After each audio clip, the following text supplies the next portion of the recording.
So, welcome to the Friday edition of Richardson Plano Networkers. And if you don't know what emotional intelligence is, in the next 30 minutes, you're going to find out. And you want to find out because it is your secret weapon for greater success. Our guest speaker is Jennifer Leake. The ability to understand the effect your emotions have on others and manage yourself accordingly is a competitive advantage. Yet most of us don't have a very accurate idea of how emotionally intelligent we are or are not. Even if we don't know what emotional intelligence is, it's one of those you know it when you see it. Think of the very best person you've ever been around. Now think of the most difficult person you've ever been around. You can describe the difference between these two people, and that is an example of the degree of emotional intelligence they each have.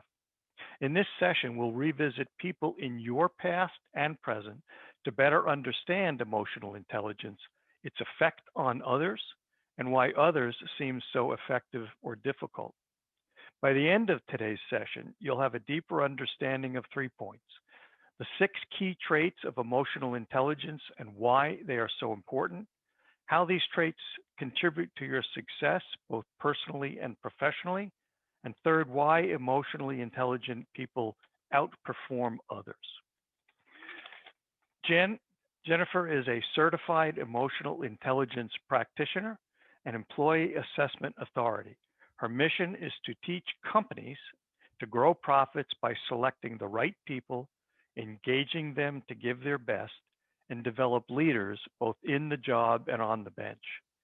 Jennifer is your partner to identify, learn, and implement the right assessment tools to build an organization where people love what they do, enjoy who they work with, and respect who they work for.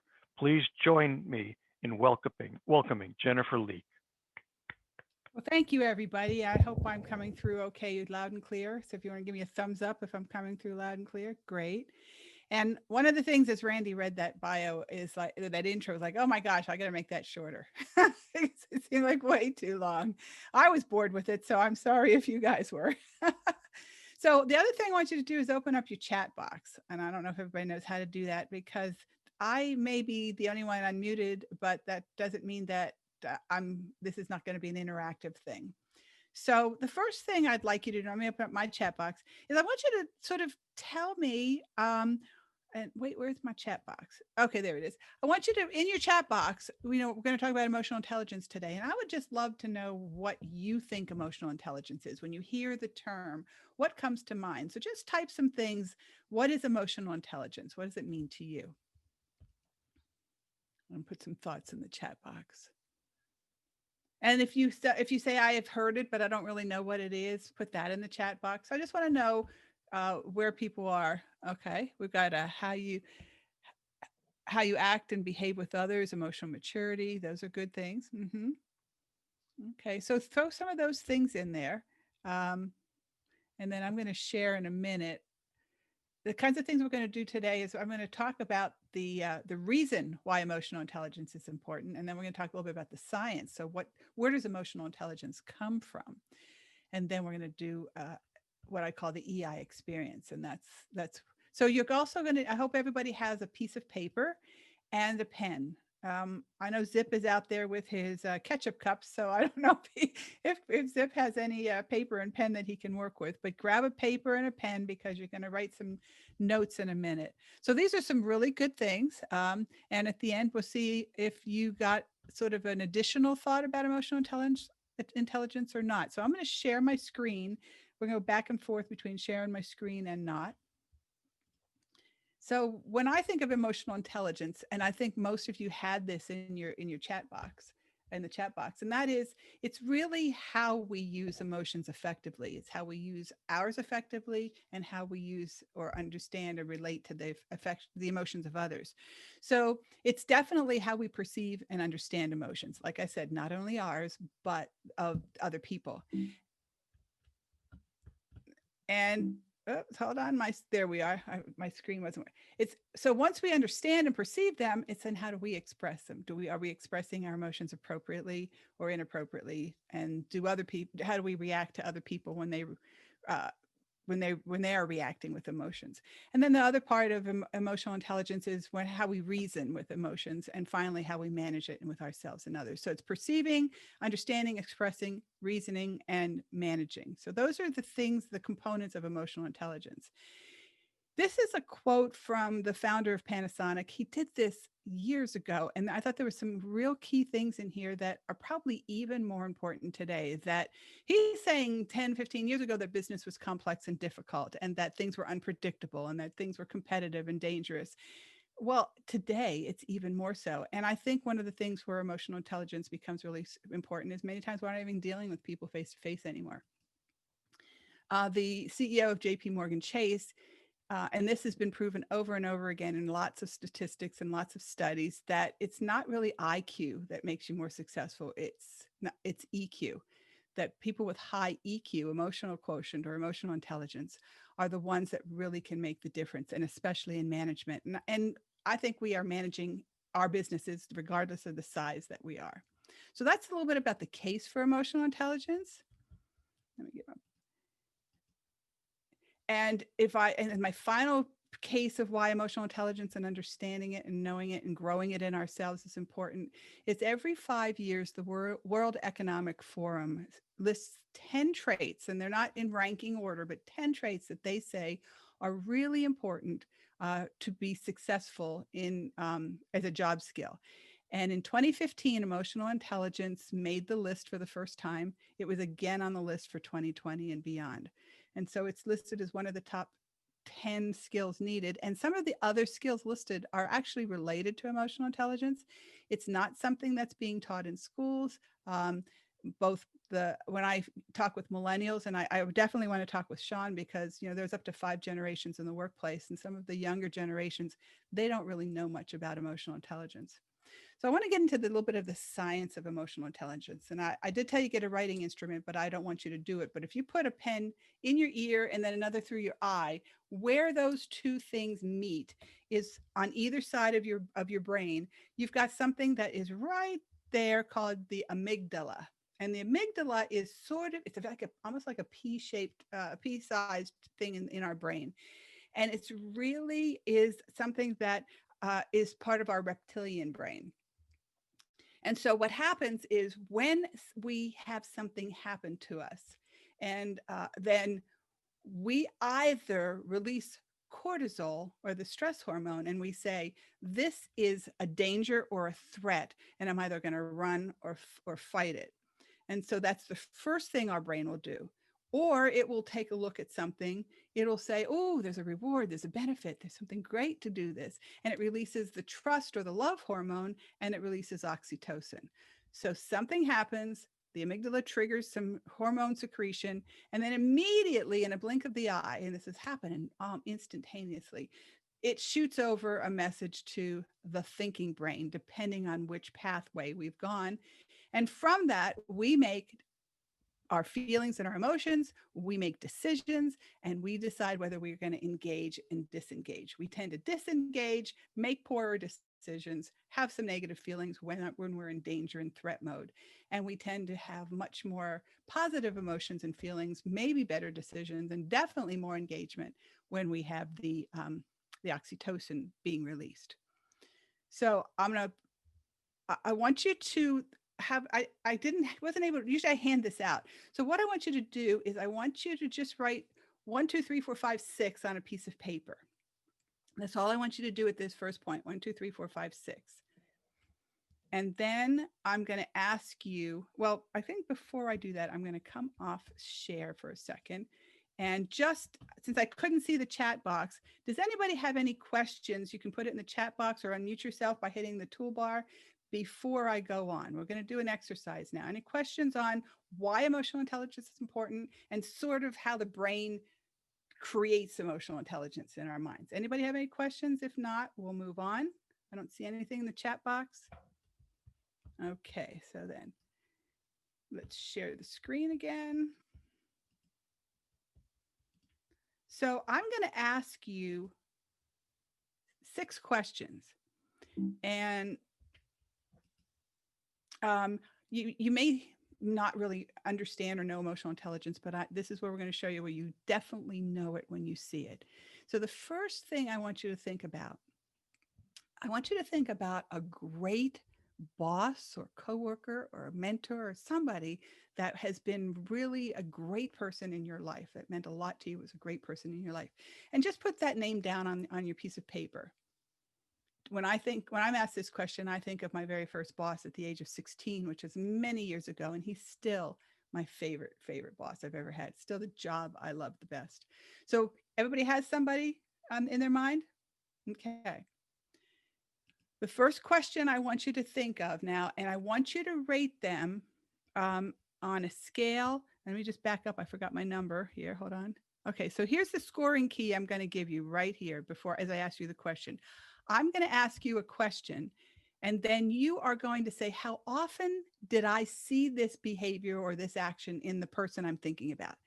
If they did it significantly more than others, you're going to give them a 5.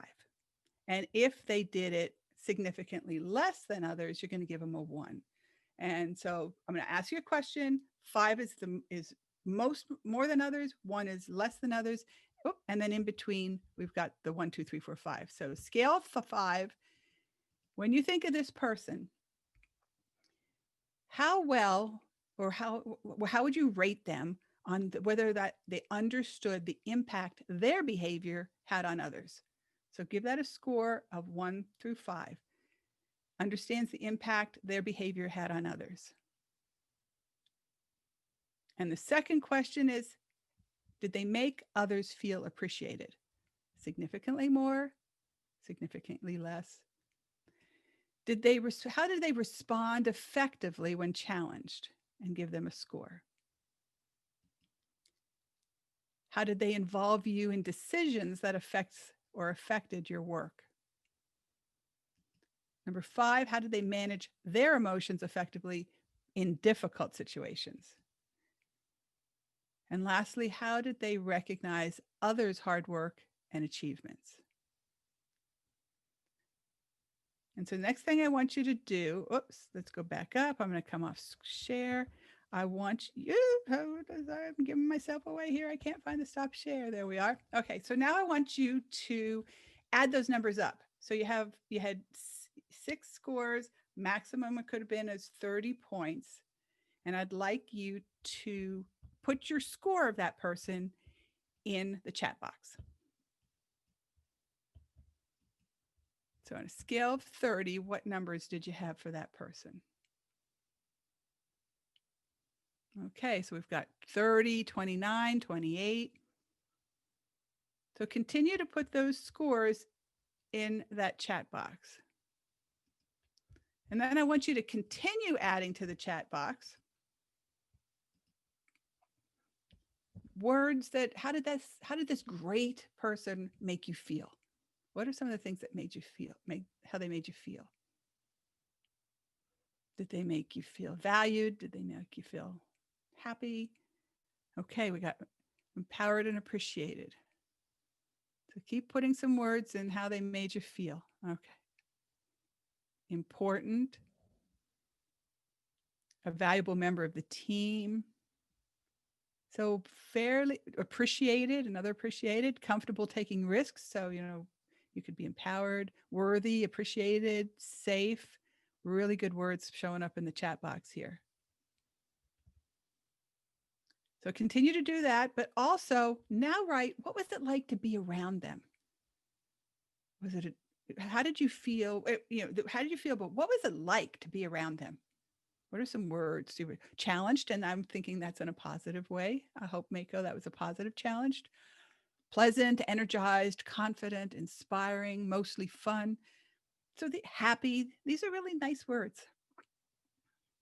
And then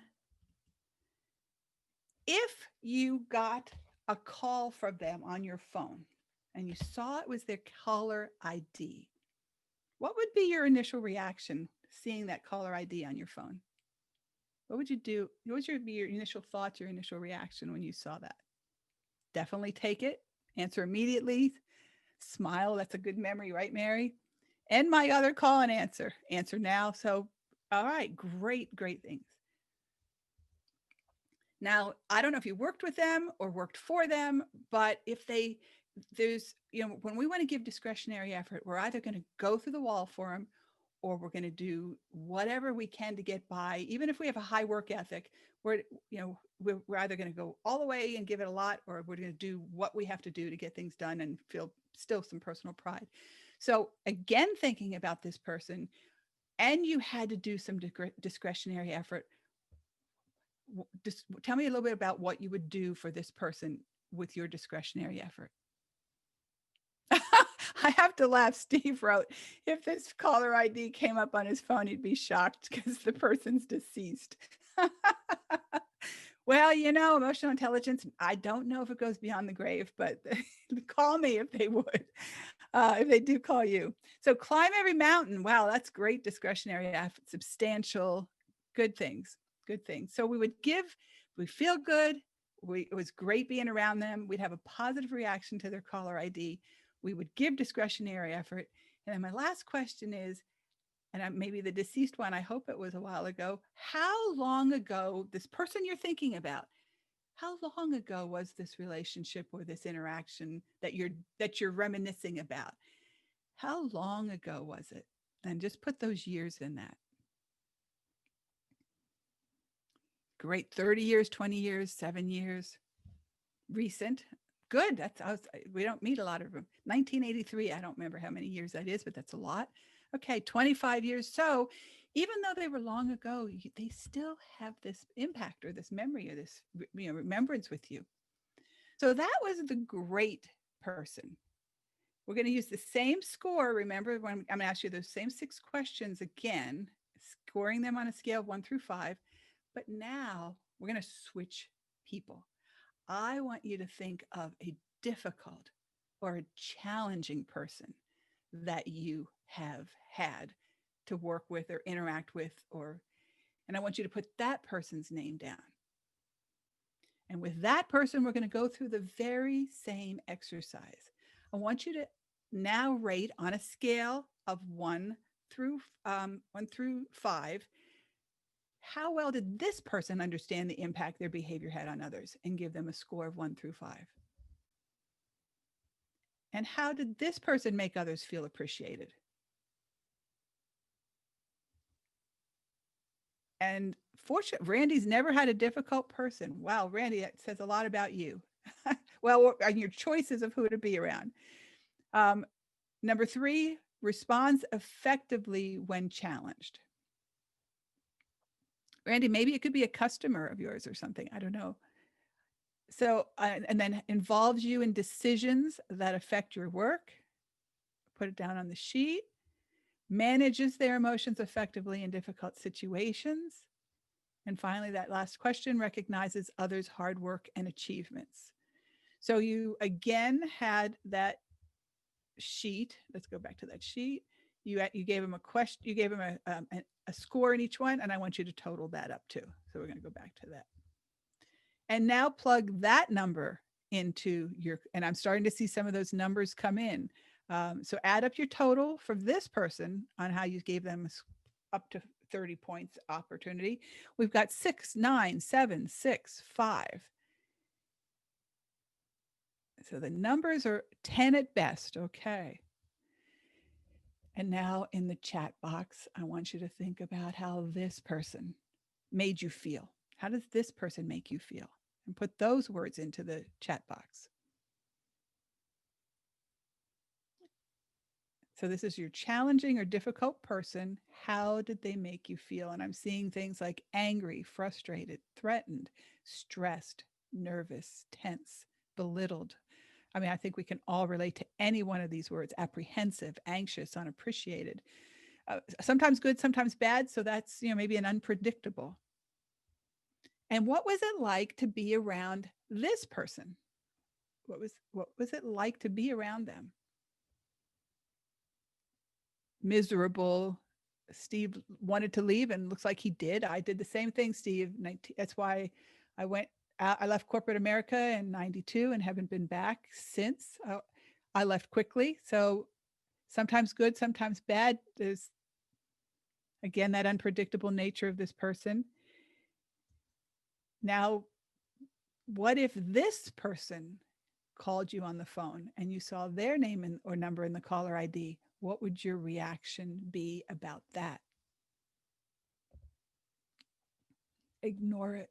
Yep. We're not seeing send a voicemail. We're not seeing happy, smiley, jump, disconnect from the other line and pick it up. Curious at best, wondering why they're calling you, right, Steve? Hesitate to answer. Dick is a good guy. He'd answer, but that would, I don't know if that's a little different. I don't, and Dick, maybe you can put that in the chat box. What would be the difference? I mean, you're going to answer both because you're a nice guy and very, very polite, but is there a difference between the two? All right. So Jennifer says she had a new email. It caught her by surprise. And then she got an email from this person she's thinking about. Oh, the sneaky change the email, huh, Jennifer? Now, if this person asked you to go through the wall or not, how on a scale of 1 through 10, what would your discretionary effort be for this person? And then lastly, again, put how long ago was this person that you're thinking about?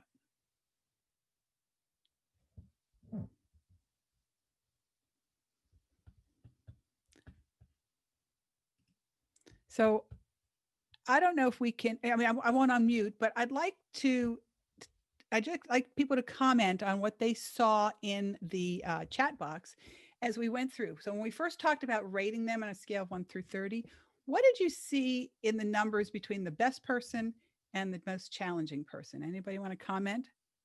What'd you see? Just hit your toolbar or unmute you. Amazing the extremes. Mm-hmm. Mm-hmm. Much higher for the first person. Any other comments of what you those numbers? One of them I felt appreciated and needed and part of a team, and the other one I felt like I was a slug filling a chair. Let's And hold that thought, Steve. We're going to come back to that because that's our next thing. But on average, I've done this for thousands of people, and on a scale of 30, the best people get rated usually 25 and higher. I saw a little bit lower scores of 20 and 18, I think, in this, but for the most part, we're seeing people get scores when they remember this great person in the 20 and higher score. And then if you realize in the other one, it's probably in the 15 range. So half the score of usually what we get in the second person when people are remembering versus the first one. And so now, Steve, I'm going to go back to you. When we talk about how did the great person make us feel, we had a lot more positive words, right, Steve? So how did the positive person make you feel? Do you remember what you wrote? it was my first job in sales after I got out of the Air Force. And it was a home improvement company, and it was difficult. I had to knock doors, but I had mentioned to him I wanted to be a salesman. He says, "Come on, I'm going to show you how to be one." And then he did. Mm-hmm. And I was very impressed with this man. He was well dressed. He drove the finest automobiles. He lived in a nice home. His office warehouse was huge. But he took the time, in my mind, to understand that I didn't know anything about sales. And he said something to me that I'll never forget. He said, "If you want to be a salesman, it's the same as being an actor. And if you want to be a good actor, you have to know your part. And if you want to be an excellent actor, you have to deliver it with feeling." And Okay. I'll carry that with me till I die. So He invested his time and his emotions in me. absolutely, absolutely. And you're sort of like you're just feeding me my next lines. So thanks, Steve, because we tend to have if we go back to the words we saw on the positive or the great person, we have words that made us. I mean, I saw appreciated, empowered, excited. This is somebody that I liked to be with, respected, wanted to be with, learned from, was open minded to, trusted. It's somebody that if we saw them on the caller ID, we would be excited, especially if they were dead and called us. We'd be excited to see. And we would go the extra effort, the extra mile for them. And now I'm going to ask you, Steve, how long ago was this person in your life, Steve? I went to work in 1972ish, the end of 72 with him. Okay. And we were friends until he died. After I moved here, he came to visit me twice in Texas, and well, he was in my hometown. So when I was there, I would see him.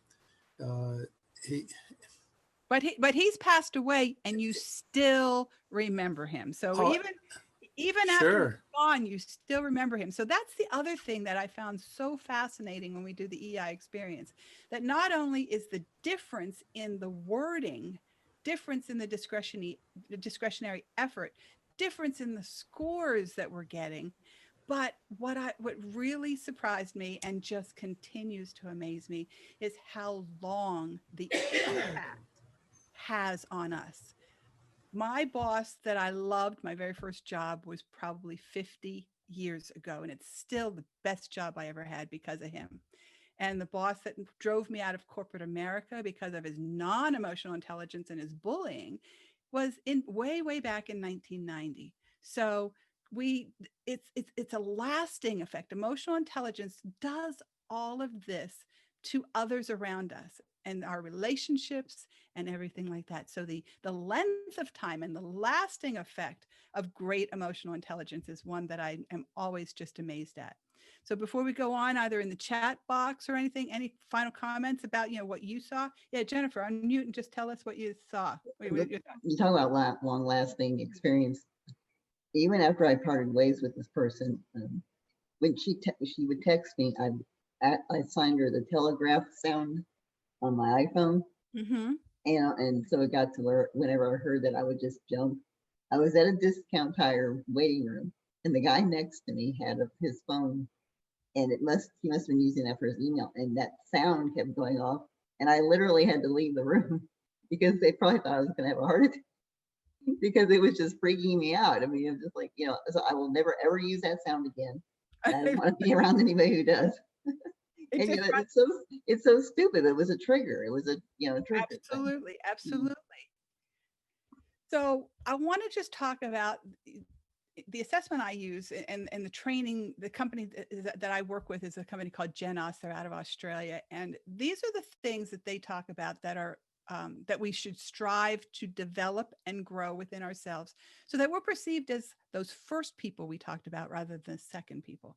And so one emotional intelligence trait is called self-awareness, and this is the awareness of our own feelings, the impact we have on others, how our behavior, are we doing the right thing at the right time at the right with the right in the right way. So not only do we have to be self-aware, but we also have to have awareness of others. And this is where we are our empathy, acknowledging the way others are feeling. I remember a story of a young woman. The one story I heard was that this young woman was coming to work to get her performance appraisal that day, and she got stopped for speeding. So obviously she was really upset when she got to work, and her boss noticed that and said to her, what's up? What's happening? And she told him, and he said, well, let's just postpone your review until tomorrow when you're feeling better. So that was an awareness of others. And then there's inspiring performance or positive influence. As a leader, I need to inspire others for that discretionary effort, to go the extra mile, to want to contribute even more. And if I'm not the leader, I still can have a very positive influence on those around me. And it's the way that I give feedback, it's the way I show support, and it's the way I solve problems. And then emotional reasoning. We talked about that split second thing in our amygdala shooting from our our reptilian brain over to our thinking brain. So are we using emotions when we make decisions, our feelings, the feelings of others in our decision making? And then how do we manage our moods, our emotions, our behaviors? And finally, are perceive us as authentic? And when we provide feedback, it's okay to share emotions. Are we doing it appropriately? And that's what your high emotional intelligence people tended to do more often than those who didn't. And the benefit is that the relationships are better. I think somebody in the introduction, or we were talking about relationships when we were getting ready to start. And when we have these great relationships through great emotional intelligence, there are some very tangible metrics that are shown both in business and in our whether it's our business or in the business itself. And that's sales are higher, customer service is stronger, customers are retained. They feel the same thing you're feeling when you think about that person. Employees stay, decisions are better, and ethical standards are even better.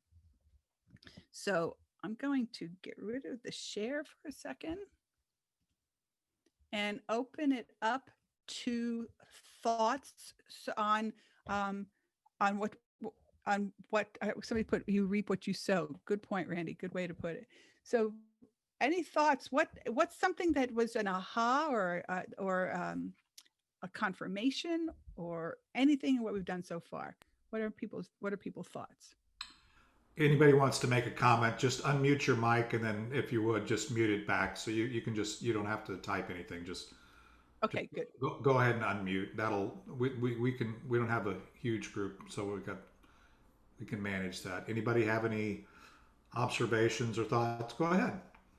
Well, I just wanted to add that I've noticed, and research confirms this, that when you have leadership with a low EQ in an organization, you have high turnover, low engagement. I mean, it's just this huge ripple effect. And I think we all know that, but sometimes we forget, it can just it can ruin an organization completely. And Sean, that's a great point. And even when senior leaders in an organization have emotional intelligence, my nephew works for a company right now that does and he's in the warehouse and he fills orders. And he really likes the people. It's a family-owned business. He really likes the people who own the business. They have 3 warehouse managers, or actually 2 warehouse managers, and they treat their employees with disrespect. They talk down to them. Their tone, their manner, their everything about them.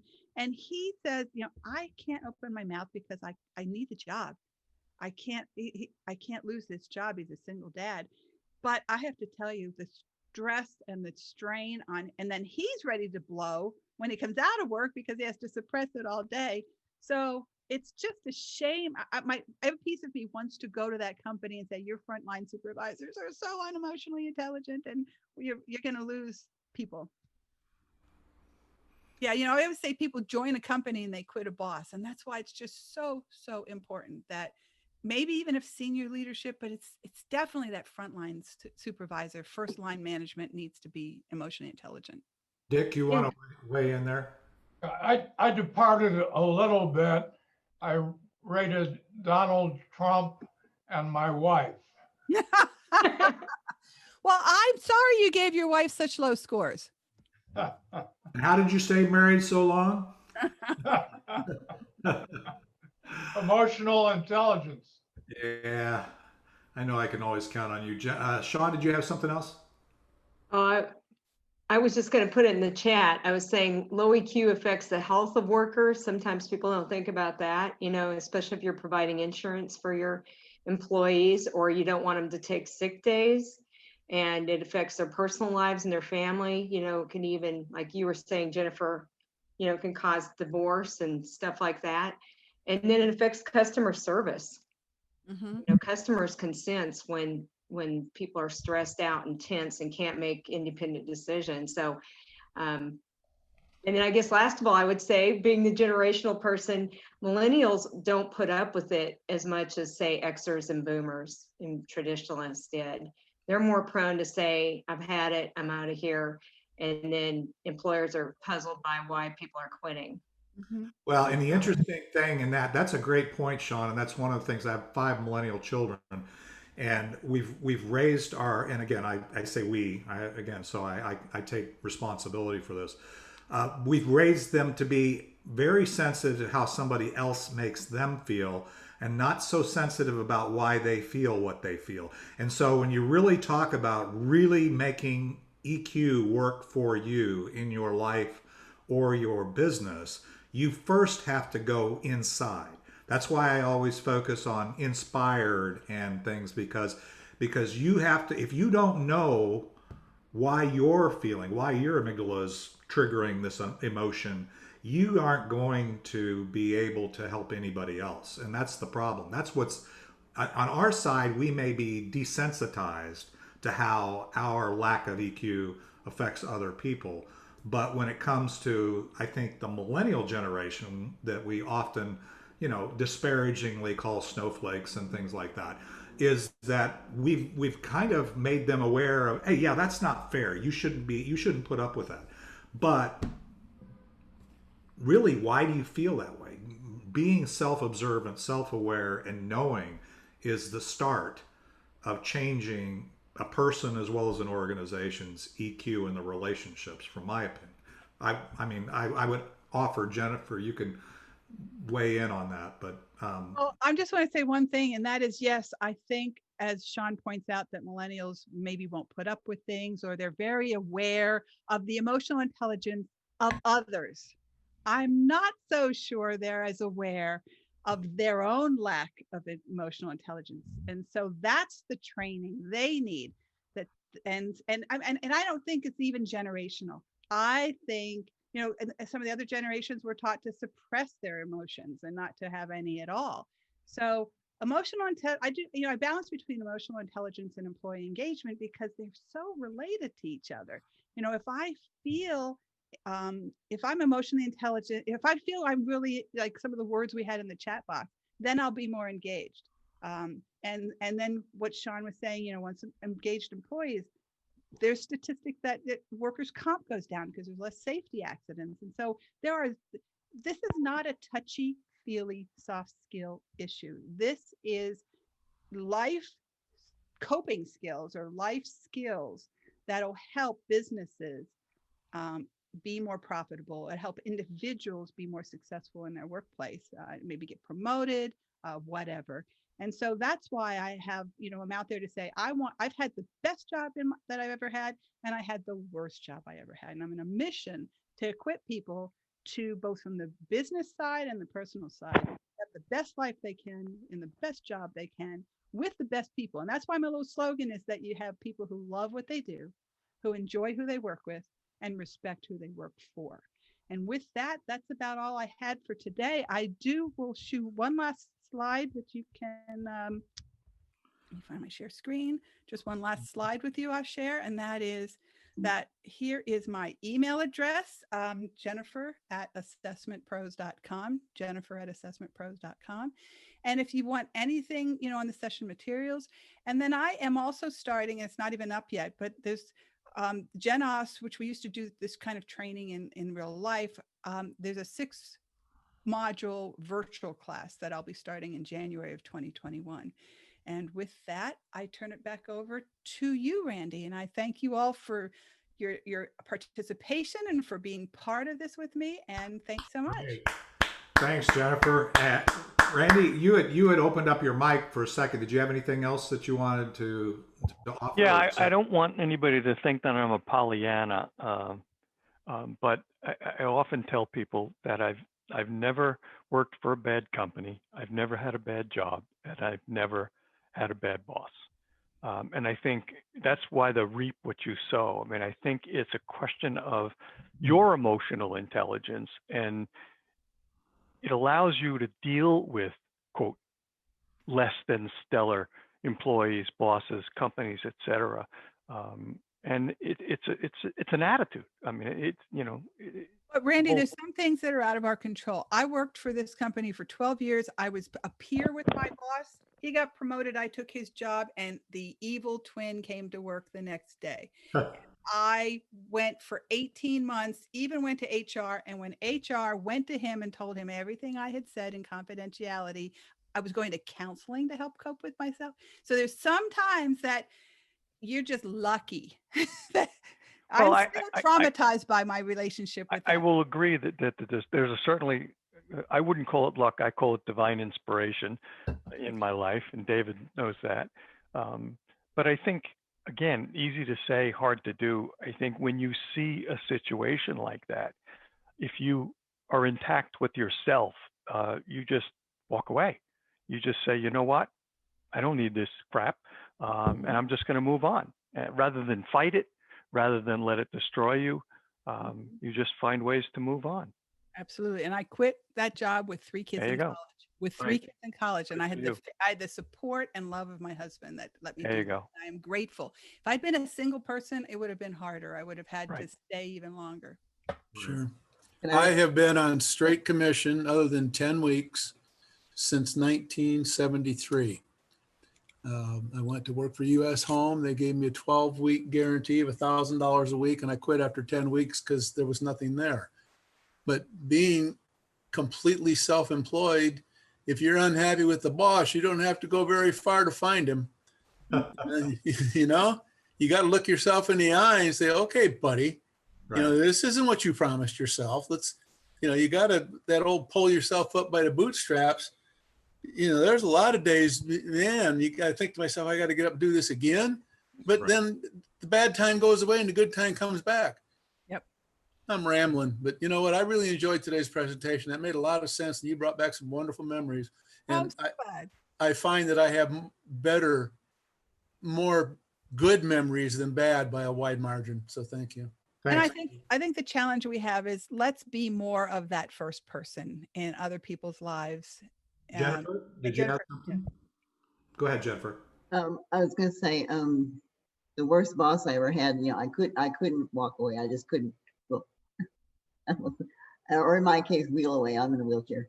But what happened eventually is that karma came around, and she got demoted, and I got on, and right after, well, two supervisors after that, I got to my person who was my most wonderful person. So, but it was to me, it was like, you know, it was karma. You know, they found her out for what she did, and she got in trouble. well, I just strive to be a person that if anybody goes through the EI experience, that maybe they would choose me. Maybe I would get some of those scores and positive words, and maybe I would be remembered in a very positive way. The alternative is the other person, and I just strive not to be that other person. That's awesome. Any other thoughts? We got about 10 minutes, so I need about 5 to wrap up. So Jennifer, it was a great presentation. I really enjoyed it. I hate to be the odd man out, but I mean, David knows me. I just have a PMA, positive mental attitude, always have. I won't say I'm like that in everything in my life, but I've been blessed in some ways. So, but I agree with everything that you've said here. And having, if you go through what a lot of people have gone through, it can be a very traumatic experience. sure. Mm-hmm. Todd, you want to say? You have anything to say? You kind of came in late. I want Todd Brewster you didn't get a chance to check in. You want to say hi to Jennifer and. Hey, sorry about that. I just had too many things going on today. I'm trying to do catch up, but no, just hearing everybody. I guess my favorite boss, my wife just couldn't stand the guy. I mean, every time he wasn't around, she always talked badly about him. Just thought he was the worst guy in the world. But then we divorced, and I'm happy with myself. So she didn't like you either. That's the whole Exactly. That's it. That's what I'm saying.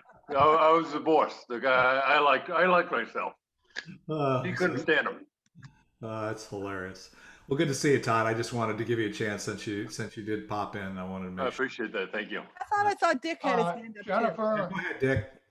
who are your target customers? I mean, in a company, are there certain titles that are more relevant to you?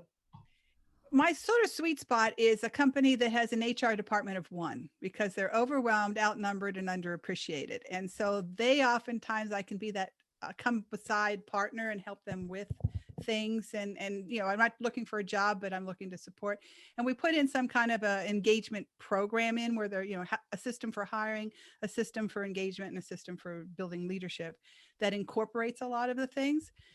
But I also love to talk to sales managers because they're so easy to sell. I mean, great, fun sales managers.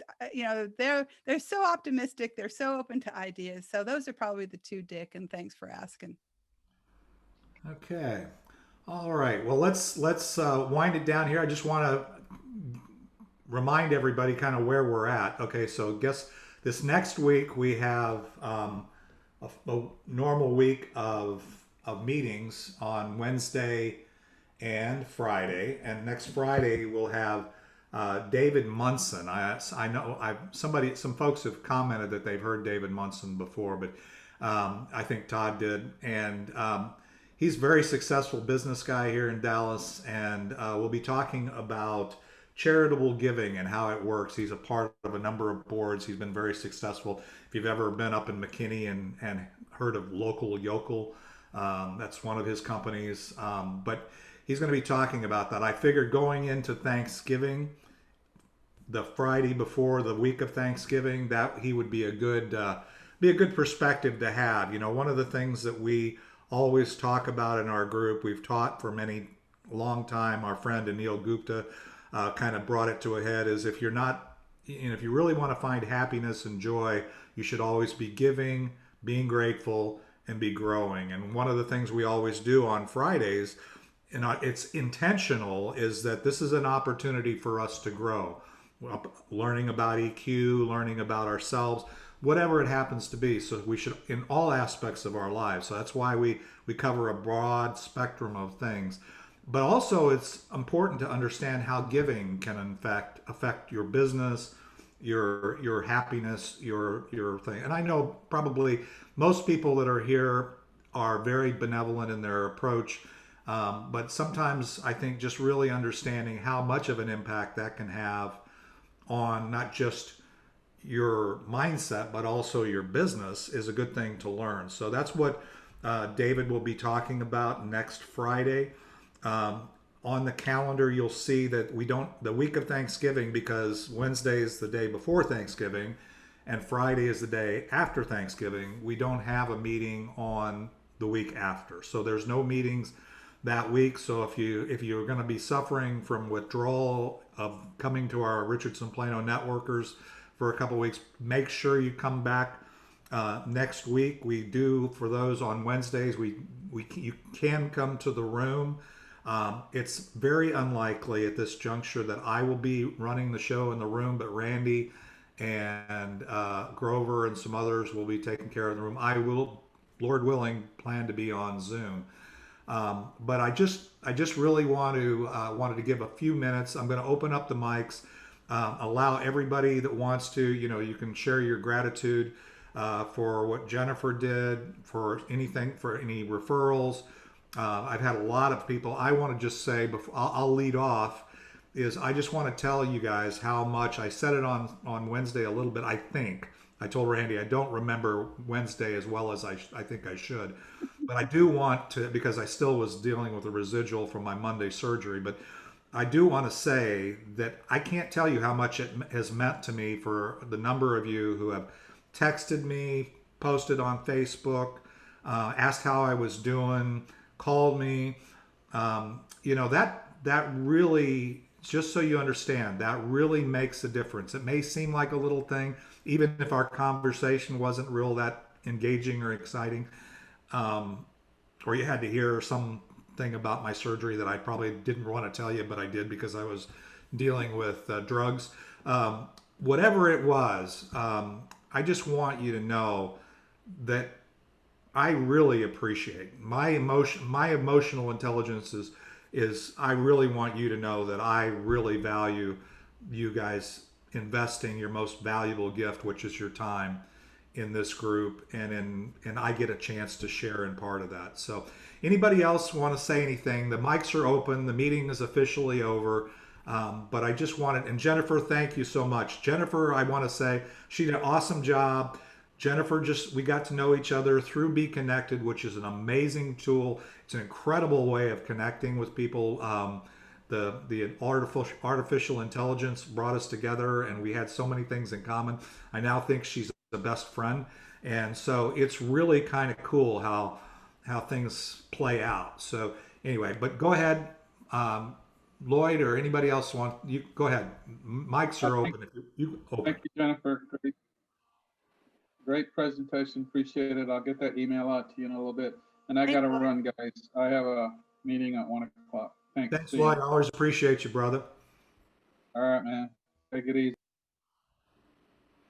I'm gonna just do kudos to David. I mean, I met him the first day and just like I felt like I knew him my whole life. But that's and David, as wonderful as you are, that's the relationships I have been able to form with the other Be Connected people I've met. So if you haven't heard about Be Connected, you really need to talk to David about it because it's I'm not leaving LinkedIn or anything, but LinkedIn I have a bunch of contacts, and on Be Connected I'm forming relationships, and it's Yeah, it's interesting. Jennifer understands what this means is, but when you see that Be Connected logo, Richardson Plano Networkers is now an association under Be Connected. Definitely, definitely. And then, you can sign up and connect with a couple people and tire kick it a little bit. They've changed that too. So well, yeah, you can do 10 connections. But anyway, I'll be explaining more of that. I wanted to that you don't necessarily people in the group, we haven't rolled it out to the members yet. It does have benefits, but I just thought you would understand what that means. So we are an approved organization under that, which gets people in the group 25% discount and some other things. So and gets funding back into the group. So but anyway, the connection generator is just, I mean, every day I'm becoming more and more amazed at the people that I'm meeting. And so you'll be seeing more of the talent that I encounter in Be Connected in speaking to us and sharing with us what they know. So not just about Be Connected, but about the things like EQ and stuff that we explored when we got together. So anyway, I don't want to monopolize it. Anybody else can talk before. I mean, I'm going to leave it open so you can download the chat or whatever. Terrific presentation, Jennifer. thank you, Dick. I appreciate it. Thank you all for your participation. It's really, sometimes you feel like you're talking to the, I don't know if I could be a radio announcer. You're just talking to this blank space, but you guys were really involved and really participatory, and I thank you for that. Yeah, that's the problem with talking on Zoom. I like to throw in a joke every once in a while, and then when there's no reaction, I I kind of freeze up. I go, "What happened?" Well, just assume, Todd, everybody was on mute and they're hysterically rolling on the floor. Yeah, hopefully, yeah. Maybe you need to get some new jokes, Todd. Yeah, that's definitely it. But I liked your intro earlier. That hit me by surprise. The bit about I wasn't expecting that. That was good. Thank you. Well, everybody have a great weekend. Randy, you too, and thanks, brother. Mako, thanks again for getting me on this journey. I appreciate your encouragement. Since you're ahead of me on the journey of recovering from this hip replacement thing, I really do appreciate you having the emotional intelligence to realize that and to look back and encourage me as I get discouraged. So it does make a lot of difference. I appreciate it. And we're all going to come to your house and beat you up if you overdo it. Yeah, I know. I've got a whole horde of people. You had a hip replaced? I didn't know about this. I'm sorry. Yeah, I did on Monday. It was since the last time we saw each other. Thanks, Jennifer. The entire hip. Yeah, just the right one, just one. And you're already sitting up, obviously. No, I was on the Wednesday meeting too. Yeah. I just wasn't as coherent as I am today, but I was on the Wednesday meeting. Randy knows. He was there. They replaced your hip on Monday and you were working on Tuesday? No, I was in the hospital until midday Tuesday. But I did call some people on Tuesday, so I guess that qualifies as working. Did follow up with a few people on the phone. I don't know how effective it was. I've got to go back and call. Say, you remember? I think I called. Had a note here that I called you on Tuesday, but I'm not sure what I said. So if I said something that offended you, please let me know. All right, I'm impressed. I'm impressed. Oh, thanks, Steve. Yeah, bye. I got to run too. Okay, See you take care, guys. Randy. Love you guys. Later. See you, Michael. Sean, it's good to see you again. I'm glad you're becoming a regular on these Fridays. Yeah, I'm trying. Well, What do you do, Sean? What do I do? Yeah. I'm a speaker and trainer. yeah, Oh, great. she did one of our Friday talks. What a month ago? Yeah, it might have been two. I don't know. Time's going by really quickly for all the crazy world we live in. I can't. Yeah, I'm trying to learn so many things that I've been missing the Friday meetings, so I apologize. It blew Actually, the my mind. Wednesdays too. It blew my mind when I was looking at the calendar and said, "Whoa, next week after next, we don't have any meetings." Yeah, Because I put that on Thanksgiving. the calendar because it's Thanksgiving, Yeah. and Yeah. it's just crazy. Well, So hang in there with your hip. I got my knee replaced a year ago in late June. A little different recovery thing is my understanding because several of my friends have had their hips replaced. actually, But what it I've gets heard, better quickly. what I've heard is from my orthopedic as well as people, my brother who had both knees replaced, is that it's an easier recovery for the hip. So, Yeah, that's so what I'm told. the knee is a lot more because you're putting the weight on it and you have to, build the muscles and Mhm. stuff around there. So, And they want it to bend, right, yeah, Then there's that. yeah. So anyway, but yeah, so it's my first body part replacement. So we'll go from there. Well, it seems to be going well. Well, I appreciate you guys. Good You seeing bet. you, Todd. I'm glad you made it on, brother. You bet. It's you're doing so well. Yeah. All right. We'll talk to you guys on, if I don't Okay. talk to you before, talk to everybody on Wednesday. Sounds great. Appreciate you. All right. Bye bye. Have a great weekend. You too, Sean.